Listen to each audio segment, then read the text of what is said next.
The next phone you buy is probably going to delete something. You won't notice it first. It'll happen between you and your carrier and Apple in a way that feels normal. But the thing they're taking out is the one part of your phone you actually own. Not the apps, not the photos, the piece that says you exist. Real quick, the SIM card in your phone, it's not just a number. It's a tiny computer with its own operating system, running code. It was invented in 1991, older than the iPhone, older than Bluetooth. It's technically a smart card, the same technology your credit card uses. When your phone dies, battery cooked, screen smashed, you pop the SIM into a new phone, you're back online in 30 seconds.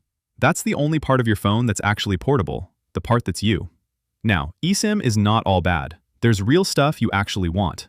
Switch carriers in 2 minutes from your couch. Land in another country, pick a plan in an app before you clear customs.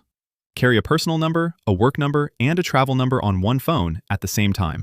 Phone gets stolen, thief can't pop the SIM out. Phone stays trackable. These aren't fake wins, they're real. Apple was the first phone maker to ship eSIM in a smartphone back in 2018, which is why this is going to feel like an upgrade. Until you read the fine print. Here's the part that wasn't on the marketing page. Your phone breaks. Used to be, pop the SIM out, drop it in a new phone, done.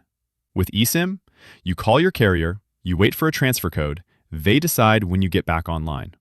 Some carriers have charged fees to move your eSIM between devices, fees you never paid for plastic. The way you used to get a phone number. Walk into a corner store with 20 bucks cash, walk out with a SIM, no ID, no record, that's basically over. Every eSIM activation needs an account, an email, a verification code.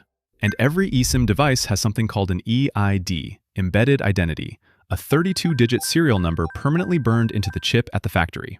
Your number isn't just registered to you anymore, it's bound to that specific piece of silicon. So if you're someone who needed a phone number nobody could trace, the easy version of that just stopped existing. And travel, most of Southeast Asia, large parts of Africa, big chunks of South America, still don't have mainstream eSIM support. You used to land, find a $5 SIM at a kiosk, be online in 10 minutes. Now, if your home plan doesn't roam cheaply, you're offline. This didn't happen by accident. In 2012, Apple pushed through the nano-SIM design at the European standards body ETSI over Nokia and RIM's objections.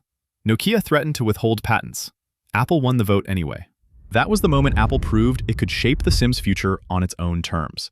And there's a reason the first eSIM rollout happened in the Apple Watch and not the iPhone. Introducing Apple Watch Series 3, and it has cellular built in. And it had nothing to do with engineering. 10 years later, September 2022, Apple ships the iPhone 14 in the US with no SIM tray at all. A physical SIM means switching carriers is annoying. That annoyance was worth billions in customers who didn't actually walk away. So carriers lost. Sort of.